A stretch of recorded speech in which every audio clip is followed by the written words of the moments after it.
And welcome to Movie Joust. My name is Jesse Nussman, a film critic living here in Atlanta, Georgia. And with me on the other line, they're going to stomp all over your face, even if their heart won't snap back into place. Fantastic 1, Fantastic 2, Fantastic 3, Fantastic 4. It's Jason Evans, Josh Sewell. Do you guys understand that reference, or is that just Went like something right I know? over my head? Okay, that's from the Fantastic Four musical in season 4 of Arrested Development. Oh my God. Deep Okay. I'm gonna find that audio and use that as like the intro for this episode. I'm gonna that's my goal. It's really, I've just had that like going in my head like for the last year or so. There seems to be some mistake because I think there was only 3 seasons of Arrested Development. So Oh yeah, that's true. We don't count the Netflix ones. Yeah. So you must be doing some of that AI hallucination. I don't know what you're talking about. So guys, we're now two weeks out from the last time we talked about a major superhero blockbuster, and we're here again talking about another major superhero blockbuster, this time from Marvel Studios and the Walt Disney Corporation.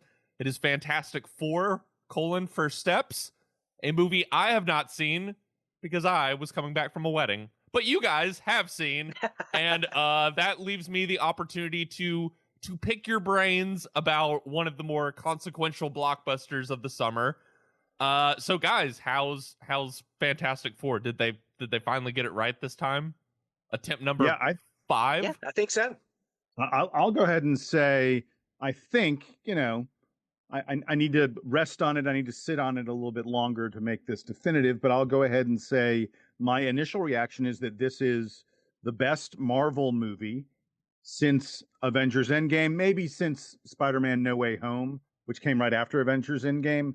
But certainly in the past, 2-3 years or so, since we had those films that were sort of the peak of what Marvel could do.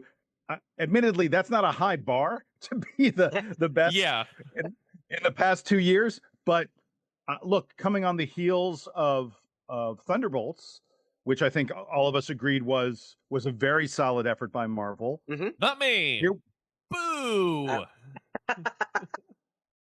We have another one that critics like. I think audiences are going to like a lot, and I think this is Marvel in the midst of a course correction, and it's a good movie because it's about a family, and it's not about superheroes. Right. Yeah. Along those lines, this is, I think, where Marvel is finding its footing is surprise, focusing on characters rather than spectacle. Because Thunderbolts I liked because it seemed to care more about the people at the heart of the action than whatever glowing doohickey in the sky they had to stop. Fantastic Four is similar, and it feels like either independently or because James Gunn spearheaded so much of Marvel for so long, it seems like DC and Marvel are arriving at the same conclusion at the same time, which is audiences are tired of origin stories.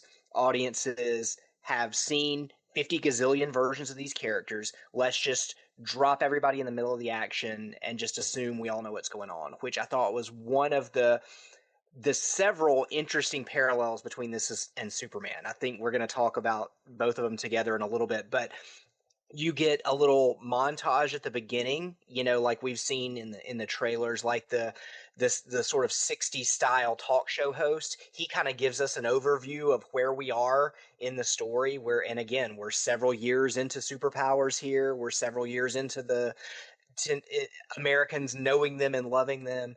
And so it just leaves room to kind of get to know these people outside of grasping with superpowers. Like, we've already passed that point. So it just allows for a lot more fun that way. And, I know there's been some talk about casting and stuff, but I feel like Marvel kind of nailed it with this. But, I feel like Pedro Pascal is finally finding a role that allows him to use his charisma in the right way rather than trying to bury it a little bit. Vanessa Kirby, not quite as charismatic. I think Vanessa Kirby's great in this movie. Yeah, I loved her in this film. To me, she was the highlight of the whole team.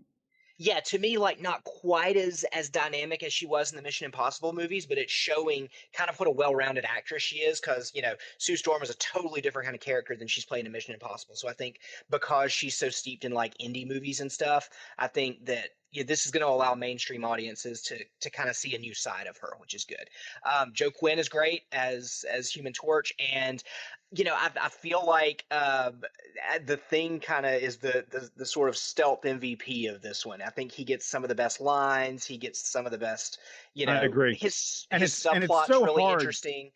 It's so hard to create that character into something that feels real and emotional because it's a giant piece of rock.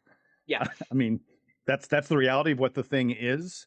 But Evan Moss-Bachrach, I think, does a really nice job through his voice and through the animation because it's all CGI. And by the way, there are a lot of wink cooking jokes because of who the actor is playing him. Yeah, exactly. Right. Take us back to the beef. No, but there were a couple places I thought where the CGI, the animation on the Thing didn't look great. He looked disconnected from reality a little more than I would have liked, but it only happened one or two times. It wasn't that bad. And again, Moss-Bachrach does, I think, a really, really nice job of his voice work. That's what he's primarily doing here, to make that character into someone we care about.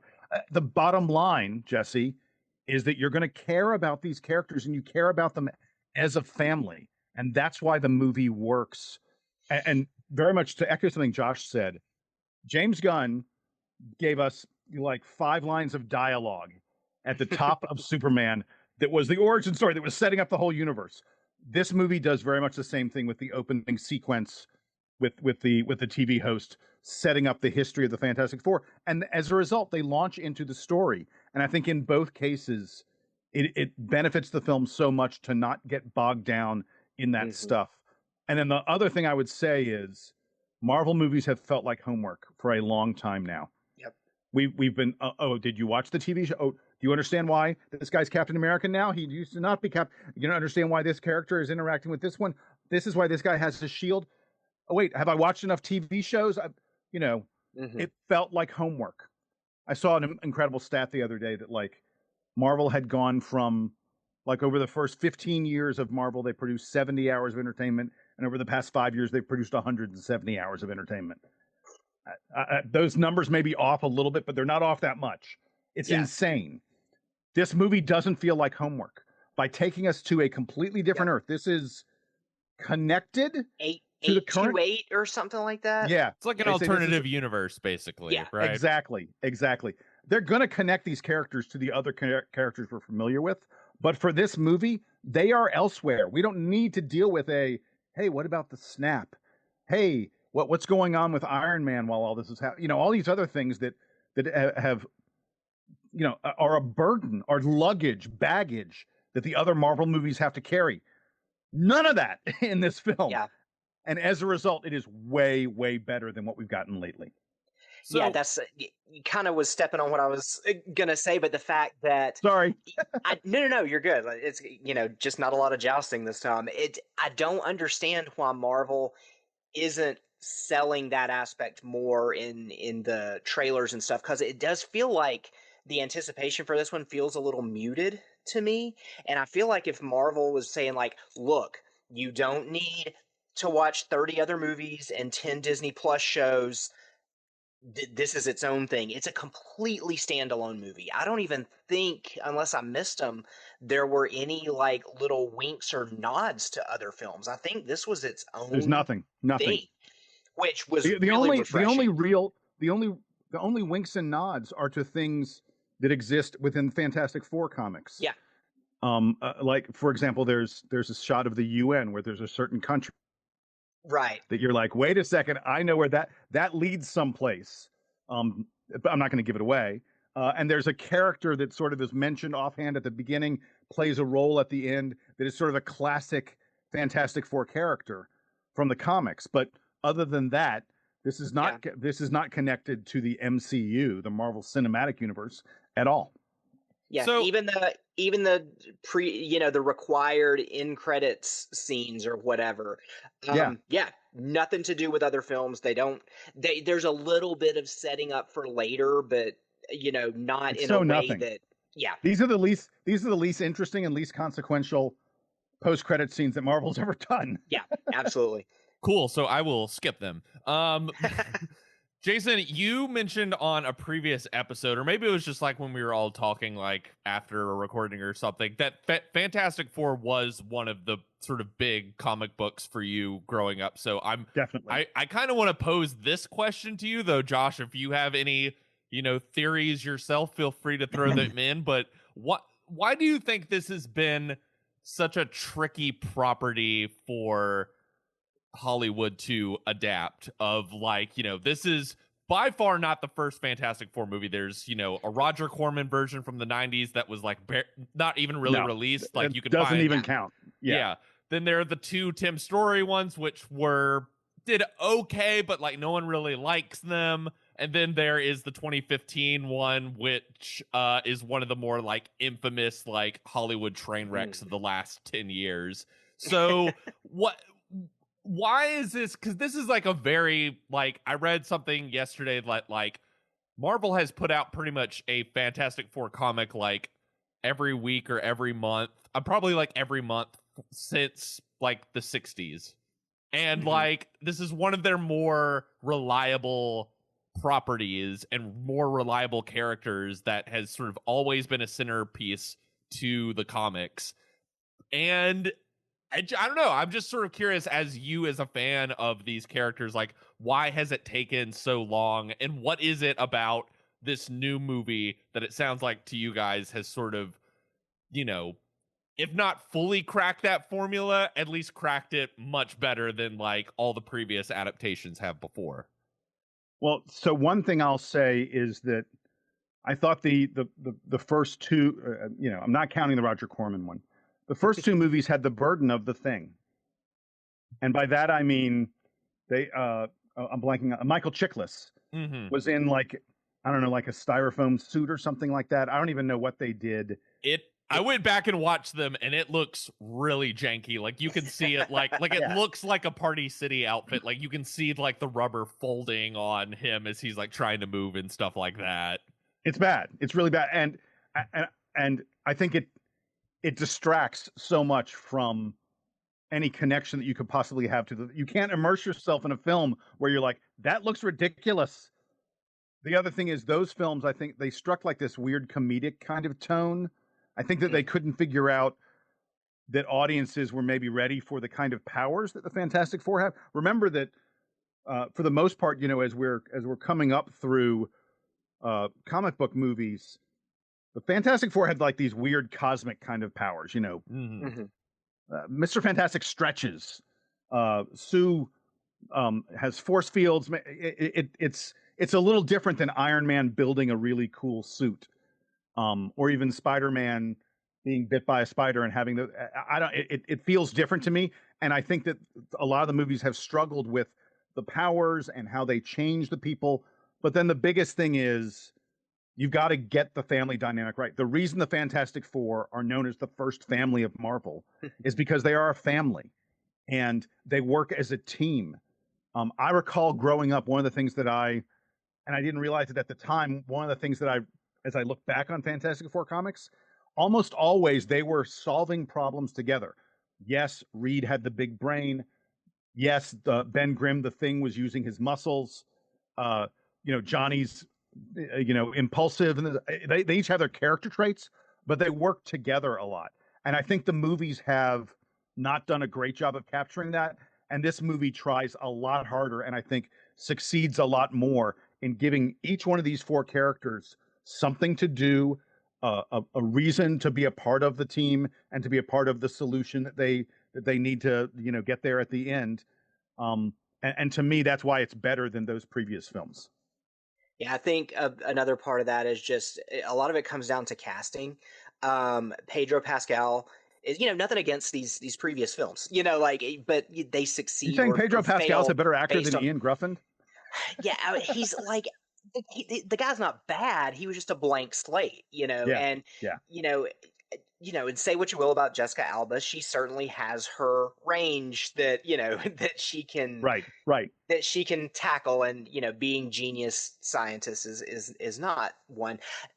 You're burying Look, your most. the most recent one had Michael B. Jordan. I mean, like, Yeah, I was gonna say, like, your most charismatic actor in those originals, not counting the Corman ones, you're burying under that crappy looking latex. And then Chris Evans, he's sort of like a proto Cap there, like, so you yeah, see why he hung around. But yeah, so there's casting is a big part of it, and another part is I feel like they finally got the tone that this is just, they fight villains. They're trying to save the universe from these huge threats, but at the heart of it is an optimistic tone. And I feel like, going for like the last disaster did, a grim and gritty Fantastic Four is completely defeating the purpose of Fantastic Four. It's Zack Snyder's Man of Steel, like it's so yeah. I feel like that 2015 one is so baffling. Like I rewatched like the Tim Story ones and the 2015 one, and I mean we maybe don't put enough emphasis on like for all the like Josh Trank's vision was undermined. It's like it kind of seems like Josh Trank was not the right person for it in the first place, and then like was like, I don't really understand Fantastic Four. Here's like a weird Cronenberg movie I want to make. Yeah, and it's then like, them being like, we don't want this. Can we like in about like a month turn this into a Fantastic Four movie? And it is just that movie's just It's like all over the place. It's diarrhea. Yeah, it's so bad. What if a Fantastic Four movie just bummed you out, made you feel really bad? And where they don't get their powers and become the Fantastic Four until like the last 20 minutes of the movie, basically. Right. Well, and I should say, I mean, you're mentioning the directors of these previous films. Matt Shakman, the guy who does this, I really like this guy. He did the WandaVision TV series. Now, look, we can dump on the fact that Marvel bit off more than they could chew with all these TV series, but to me, like WandaVision and Loki are really good television. Those are enjoyable. Those are the ones that felt like at least like 50% of the way to kind of like an interesting, like had kind of like a cool premise, even if they had an idea of what they wanted to do. Yeah. And Matt Shakman was the guy who did that on WandaVision. And he's not someone who has a lot of movie experience at all. He's mostly been a TV guy. He did several very good, really good episodes of Game of Thrones. He's done some pilots. Like, this is a guy who's a really successful TV director. They gave him this movie, and on the one hand, you could go, wait, don't you need someone a little more experienced? But I think what he did on WandaVision said to them, he can handle this. And WandaVision is another, WandaVision succeeds because it's about a family. It's about a couple and their kids. And Marvel said, wait, we want to make a movie about a couple, their best friend and their kid. But I mean, that brother, kid, you get it. Yeah. This guy's the perfect choice. Not only that, but he's a former child actor himself, so he sort of understands how to massage those actor egos a little bit. He understands I think one of the siblings from Just the 10 of Us, right, understands a family dynamic on a TV show. But yeah, I think it's finally matching the right filmmaker with the right tone and trusting in your actors to understand the parts they're playing and to accept it for what it is, not what we think it should be in our dark, moody era. Like, that's, take it for what it is, not for what you're trying to turn it into. So the next thing I kind of wanted to poke you guys' brains about, because there's two other like very notable Marvel characters who appear in this movie, to my understanding. I mean, there's Julia Gardner shows up as the Silver Surfer. And then you guys might have to like help me with like, because my computer is freezing, but like we get Galactus, who is like one of the signature Fantastic Four villains. They have attempted to do this story once prior, I believe, in like it's the second Tim Story movie, like tried to do the kind of Galactus Silver Surfer story. How are these two aspects kind of incorporated into this movie, and what did you guys think about Julia Garner as Silver Surfer? I think that I was terrified when I heard they were going to do Silver Surfer and Galactus, because not so much Silver Surfer. And by the way, I think Julia Garner does a really nice job. Yeah, she's Silver great. Surfer. Yeah, Silver Surfer is, first of all, looks fabulous. Hmm. and it is a fully articulated character, not just a glowing doohickey. It's not Galactus, just the character that like shows up for like what like is she important to the story of the movie, or is she just sort of oh, like she hugely. shows up for like Yes. 5 minutes and is like Galactus is coming and that's it? No, No, no, Okay. there's a reason she's there. Yeah. Okay. yeah. Uh, Galactus to me is a little more problematic. I still think this film does a great job dealing with it. They the ultimate solution, which I'm not going to give away, we're not going to do spoilers. The ultimate solution they find, I think, is elegant and smart. It's not one that I would have necessarily thought of, and I really admire that in the film. Galactus is a really tough villain to put out there because if you're going to do him right, Galactus consumes planets. I Mhm. want to be clear so folks understand from a size standpoint, he eats planets. Now, the movie, it doesn't get into, we don't get lots of exposition to explain it, but he has a spaceship that consumes them for him. And it's not like he's literally bigger than a planet. He's taking the planet and popping in its mouth. Dang, I was But hoping he was just gonna like plop down and just be like pulling like a child with like a birthday cake, like you know how like babies eat birthday cakes, just like getting big like fistfuls of like the earth and just munching down as the Fantastic Four are trying to take him off. no, but the dangerous thing to me about Galactus is that he's unbeatable. I want to be really clear. You're Mhm. like you can't punch him. You can't use Johnny Storm's flames. There's nothing you can do to defeat Galactus. And I was because he's basically a god. I was very worried that this film. I was like, how the heck do you start us out with a world ender of a problem for them to solve? And I thought they did a pretty nice job dealing with it. To be honest, the movie is more about and I don't want to get into too many spoilers, but it's more about sort of something Galactus wants and them trying to keep that from him versus them trying to defeat him. And more of the conflict comes with the Silver Surfer than it does with Galactus himself. And I think that's a good idea because Galactus himself is the size of a city, and trying to deal with something like that is beyond even the Fantastic Four's ability. And one of the other things I like about this too is I'm glad we seem to be getting back to an era in comic book movies where they're not ashamed to be comic book movies. This has that in That's a common with great point. Superman as well, where Yeah. they're like, this dude's Galactus, he eats planets. It's like, well, do we need like a scientific explanation for it? No, big dude eats planets. These guys went to space, he can stretch now, she's invisible, he catches on fire. Like, that's the extent of it. They don't spend like minutes of exposition explaining There's the no chemical like breakdown of yes, we There's need no to scientists checking their DNA to figure out, none of that right. BS. We it's don't not need to there's no like overly midichlorians or explain anything. to people like why that they have their powers and like how it like Exactly. is scientifically possible in real world logic. Yeah, I mean that was the thing, and just sort of still thinking about the Superman movie from a couple weeks ago that I think is still my favorite part of that movie is like leaning into the comic bookness and the Yeah. silliness of comic books. He's got a dog. He wears a cape. That's Yeah. cool, right? Like a lot of that is going on in Fantastic Four as well, and it feels like these studios are finally understanding that these started as things that children read and had fun with and dressed up as for Halloween. These aren't supposed to be huge bummers. Okay. Two final questions I have to ask you. I first am just sort of curious who the standout in the cast is, because we kind of hinted at earlier. I think they really kind of nailed at kind of an exciting group of people who are famous but are sort of on the cusp of like could be more famous. So who out of this sort of grouping, the Fantastic Four family, would you say kind of really steals the movie? Josh, you go first. I don't know that I have a good answer for that one. They They've each have really fine moments, I think. and they've got a really good chemistry together. Like the movie really pop. Like they all have their own sort of four individual things to do, but the movie just really pops when all four of them are together in the same room.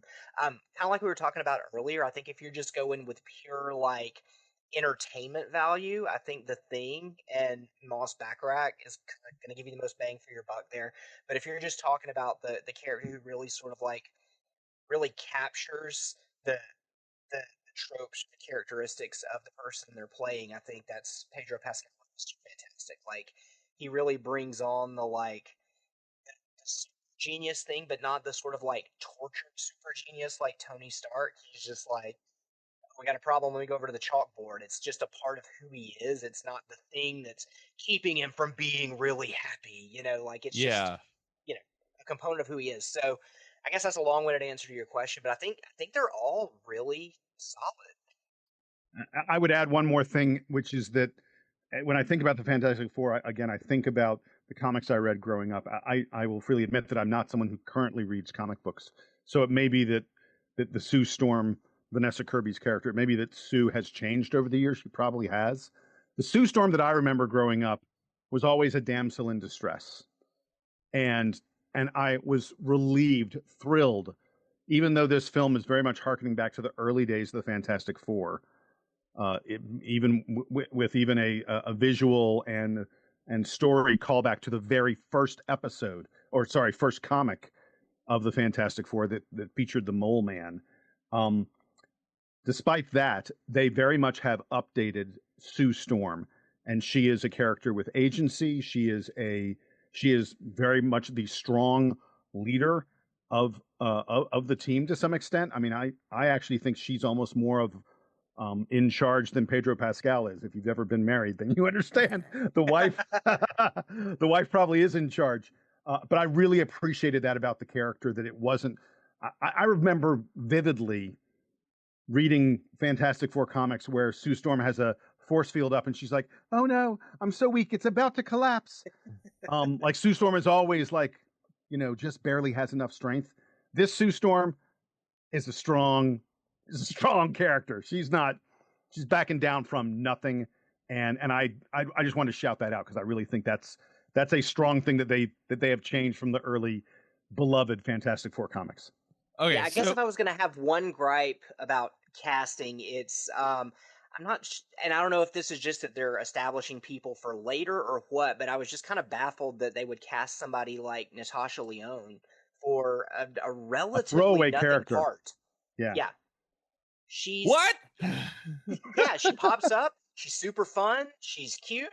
She's got some chemistry with the Thing, and she's in a few scenes, and you're like, oh, it's Natasha Lyonne. She's awesome. I love her, and that's the extent of what you get, which is that was a bummer for me. I was sure that they were going to bring her back and make her a damsel in Yeah. distress. They're like, oh, the Thing was going to have to save her or something. Nah, she's kind of there. He interacts with her a couple times, and then she's not part of the finale. I was just like, oh, okay. Okay. Well, because Lame. like they cut John Malkovich totally out of the movie, so I'm wondering if a lot of her stuff ended up, a victim of the editing. Because this thing, another selling point, under 2 hours. We have a comic book movie that is under 2 hours, so it feels like there was a lot of subplots that they're just like, we don't need them. Let's just tell this story, focus on the main family, and get in, get out. All right. Final question is how you guys think this is going to stack up against Superman. Because since we recorded our Superman episode, thus far seems to be kind of the movie of the summer. Unless you're, been, okay, chill out, Jason. We have our answer, I guess. Yeah. Unless you're like, I don't know, like Ben Shapiro or someone who works at Fox News. Like pretty much everyone I know who has seen the Superman movie like loves it. How do you think that the box office is killing? By the way, it's going to be well over $300 million when all is said and done for Superman in domestic box office. It's a big number. Yeah. So how do go you guys woke, make $500 million? Did you guys see that New Yorker cartoon that was like a guy like falling from a building and Superman goes to save him and the guy just says something like, "Can you not fly so woke?" or something like that? I saw one and they were like, no, he's like, oh no, I'm Zack Snyder's Superman, and he just lets him go. So, I mean, how do you, because this is an interesting kind of like box office face off. I mean, I'm sure the Fantastic Four movie will do well, though, just because it's more iconic characters than like the two other Marvel movies that came out this year that did not do too well at the box office. But you know, for funsies, like, what do you guys think is going to happen in this sort of joust between these two kind of Silver Age superhero movies? And which one do you prefer? Because I have seen a couple reactions to the Fantastic Four movie that have been like good, but I'm a little underwhelmed coming off the highs of Superman. Yeah, I think Marvel picked a bad time to course correct and then take an 18-month break, because we're not getting another Marvel movie till Doomsday next December. So A I'm like, movie oh, that is currently being shot and written at the same time. That doesn't sound good. Yeah, there's no third act apparently, which is it's always good to shoot a movie with an unfinished script. Yeah, it's, I like them both. I think Superman's got the upper hand here. It just feels like a more of a singular vision. It's like James Gunn's version of the story, where with Marvel it's still very much designed by committee over there. You've got Kevin Feige as like the architect, right? But you still got writers' rooms. You still have 5 people's names on a script, that kind of thing. I think Superman has the edge there because it's just James Gunn going, yeah, we're going to make a weird 50s comic book version of Superman. And if it works, great. If not, find somebody else to do this for you. And I think that level of confidence and risk is paying off for Superman. Not to say that Fantastic Four is bad by any stretch of the imagination. It's a lot of fun too. I just think it's unfortunate that they're opening so close up against each other. I would say from a box office perspective, I think both these films are going to be seen as a success. There's Superman. Look, it's already a done deal. Superman is a success. I think at the end, Superman will make more money. I think Superman will be a little bit more of a crowd pleaser. I still think Fantastic Four is going to be well above $250 million domestic. I think Superman will do better internationally. I'm sorry. I mean, Fantastic Four will do better internationally. I may have misspoken a moment. Fantastic Four will do better than 250 domestic. I think Superman will do 300 domestic. I think it's possible that Fantastic Four will make more overall because Superman is really not doing well overseas. He is truth, justice, and the American way, and apparently the American way is not really, really popular all over the world right now. What are you talking about? I don't know what you mean. Yeah. So, but I think both of them are going to be seen as really nice platforms for their studios, their troubled studios to build upon. I think Superman is the better film. I think part of that is we connect more with Superman. He is a more traditional part of our collective consciousness than the Fantastic Four are. And so it's sort of an easier platform to launch from. And part of it is, as Josh said, we get the very singular vision of a brilliant, brilliant writer-director in James Gunn versus a little more haphazard kind of thing happening in this movie. But Fantastic Four is a really, really nice. With Superman, we left our conversation, and I know I said it's a date. You can take people who are not comic book fans, and they will enjoy Superman. I'm going to take my wife to see Superman. She doesn't watch these kind of movies. I'm not even thinking of taking her to see Fantastic Four. It's just a different kind of film with a different kind of aesthetic and storyline behind it, and I think that it's not as universal as a result. Okay, well, we'll have to see how that plays out over the course of the summer, guys. Thank you as always for joining this week, and be sure to check out if you haven't checked out our Superman episodes, just go back and do that. Especially we did a tier list ranking of all the Superman movies. I haven't checked the comments for that, but I'm sure they're all totally chill and don't have any like angry Snyder bro people in them. And be sure to also check out our other episode this week where Jason and I have fisticuffs over Ari Aster's new film, which you should listen to that episode even if you haven't seen the movie yet, I would say. So yeah. And be sure to come back to us in the coming weeks as we talk about more summer movies like Freakier Friday. I'm pretty hyped for Weapons. Like I'm hearing good Weapons buzz. I'm unsure what to think of this new Darren Aronofsky movie that's kind of like Darren Aronofsky saying like, I make fun movies now, which sure. Yeah, and then we got the fall festivals coming around the corner and a bunch of like Oscar stuff and serious movies where we really can debate. I gotta say, I'm really excited to just be dumb and silly next week with Naked Gun. Oh, that's true.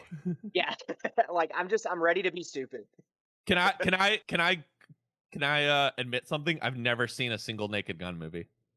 Oh, What? Yeah, it just was never one of those like comedies that was like on in my, so like I'm now asking you guys, like I need to do some homework for that episode. So like how many of the Naked Gun movies do I really first one. Just the The first first one? one. The first one. Okay. That's it. Second one's okay, third one's bad, but yeah, just watch the first one. It's like how 85 minutes. how many seasons of Police Files do I need to watch? Police there was Squad. only 6 episodes. Whatever it's called. Yeah, Police there was only Squad. 6 you episodes. You don't need to watch that one either. Okay. All right. Well, catch you all next week. Fantastic.